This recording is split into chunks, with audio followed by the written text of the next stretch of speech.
And welcome to The Watchman from Jerusalem. Folks, over the past 8 years, a vacuum was created here in the Middle East. What do I mean by that? Well, the United States, under the Obama administration, decided to pull back from the Middle East and isolate our closest ally in the region, Israel. At the same time, we empowered the Iranian regime and struck a disastrous nuclear deal that all but guaranteed that Iran's mullahs would one day acquire the world's deadliest weapons. America had basically abdicated its role as leader of the free world, and every tyrant, terrorist, and rogue regime from ISIS to Russia to the Iranians were taking advantage. But now it's a new day, and if President Trump's first few months in office are any indication, there's a new sheriff in town.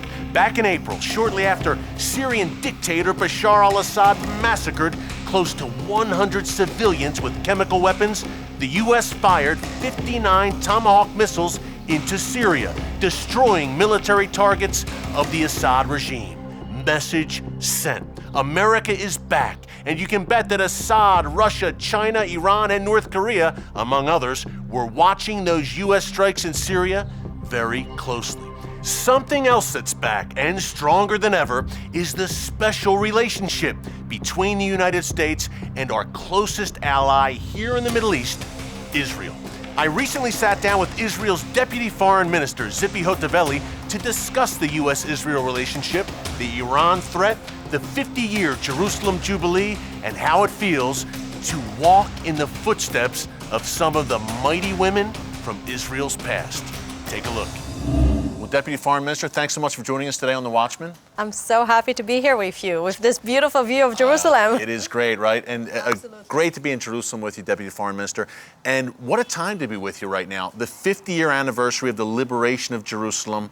Tell me what that means to you, what that means to Israel and to the Jewish people, to be celebrating 50 years of your ancestral capital reunited. Well, you're actually touching, maybe, I think, the most important thing for every Jew in the world. For me as a religious person, when I think about Zionism, what's this whole movement of coming back to the Holy Land? The whole concept is Zion, and Zion is Jerusalem, actually. And for 2,000 years, one thing was in common to Jews all around the world, and it was the prayers to get back to Jerusalem. And my grandfather is buried in Olive Mountain because he wanted to be buried in Jerusalem, and he was hoping to come and live here, and he was actually living here for many years, but Jerusalem was always the heart of the Jewish dream. Next year in Jerusalem. Next year in Jerusalem, absolutely. So I think that for us, the day that we got back to the old city, we got back to all those dreams and history, to the ancient capital city of David the king. We actually saw the Bible coming alive, and it was all becoming reality. Yeah. And this great miracle, first of all, we're very grateful for. And the second thing, we promise to all the Jews in the world, Jerusalem will always be united. It will never be divided again, because only when Jerusalem is being united under Israeli sovereignty, you get to see freedom of religion to all religions in the world. And when, unfortunately, at those 19 years, when Jerusalem was on the Jordanian side, and Jews were not allowed to go to pray in the Western Wall, there was no access to holy sites, to Christians and to Jews. And I would say the most sad thing, when those soldiers got into the old city, they saw all the synagogues being vanished, being destroyed by the Arab ruler that was there. So only under Jewish sovereignty you get to see this beautiful flourishing of all three religions. Yeah, and yet, Deputy Foreign Minister, we have this narrative at the UN in particular. Look, where we're sitting right now in Jerusalem, this is illegally occupied by Israel and the Jewish people. How do you respond to that? It's so easy to answer on that. We can't be occupiers in our own land. No nation in the world belongs to this piece of land more than the Jewish people. We are as ancient as the Chinese. We are a 4,000 years old nation, and we belong to this piece of land from all around the world. This is the Jewish land. Jerusalem is, from the Bible, forever the Jewish capital. And I think that the people that are trying to say this is an occupied land, they're actually twisting history. They're trying to rewrite history. They're trying to ignore the Bible. They're trying to ignore all those generations that Jewish people lived here in communities. The the fact we had a kingdom here. Yeah, and the Jewish people never left.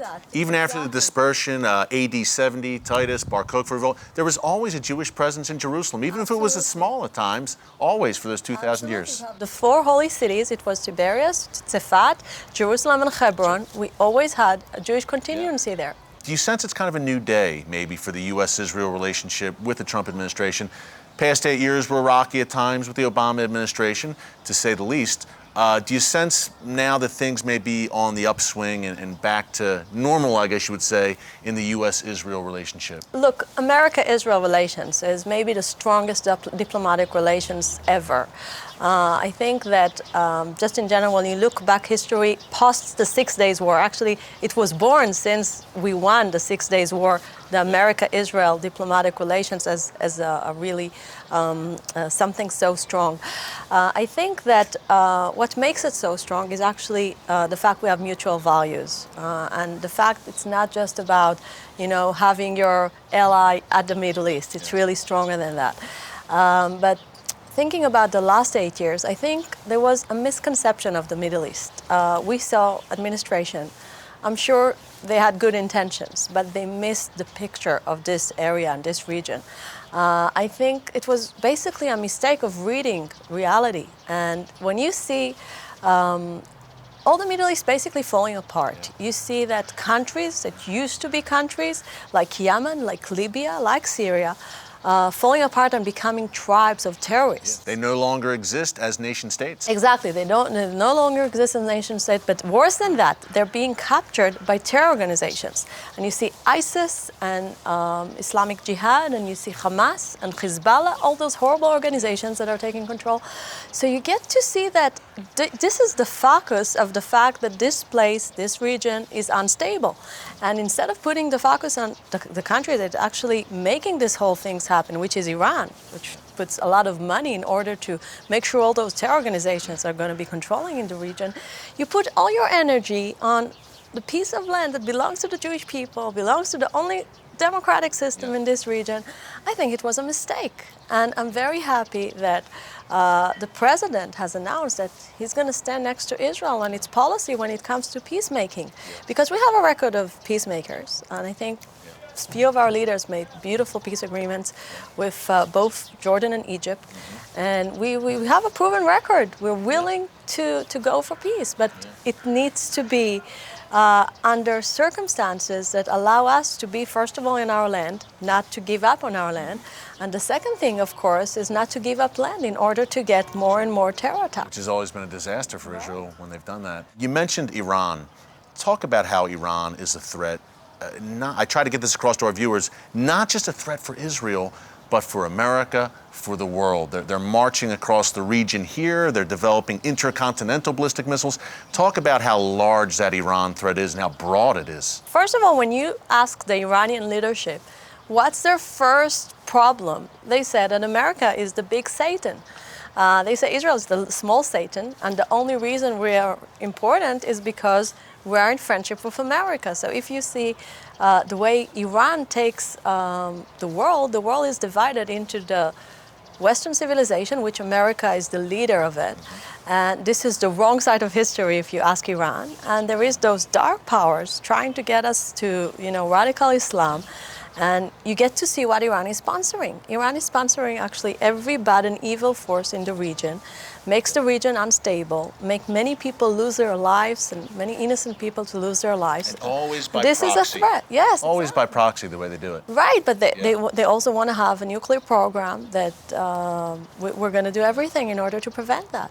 And I'm sure that this American administration will do everything to prevent that also. Obviously, you're very aware of the geopolitical situation now in the region. Very interesting. Saudi Arabia, Egypt, Jordan, they're all concerned about Iran. Absolutely. Not only ISIS, but in particular Iran. And they have much more in common with Israel these days, it seems like. Absolutely. You're making a new picture of I would say, the friendships, because we have mutual enemies. and they get to see also Israel as more of a solution than the problem. This is why you get to see so many startups here. This is why you get to see Nobel Prizes here.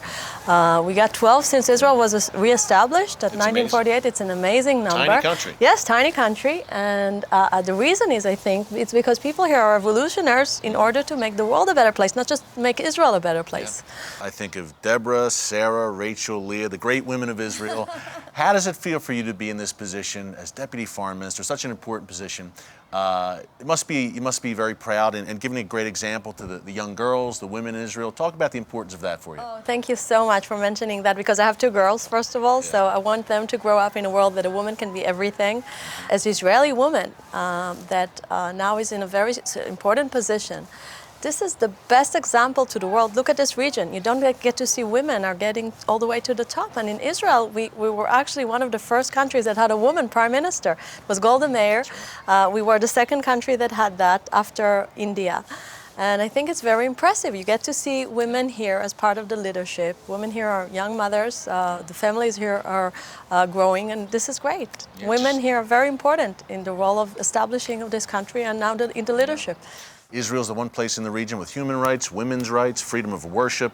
It's a great thing people need to know about. Deputy Foreign Minister, thank you so much. Thanks again to Israel's Deputy Foreign Minister Tzipi Hotovely for joining us. She's one to watch in the world of Israeli politics. Well, up next, we're with another top Israeli official who shows us firsthand why this city, Jerusalem, must never again be divided. This is very important information, folks. Don't move.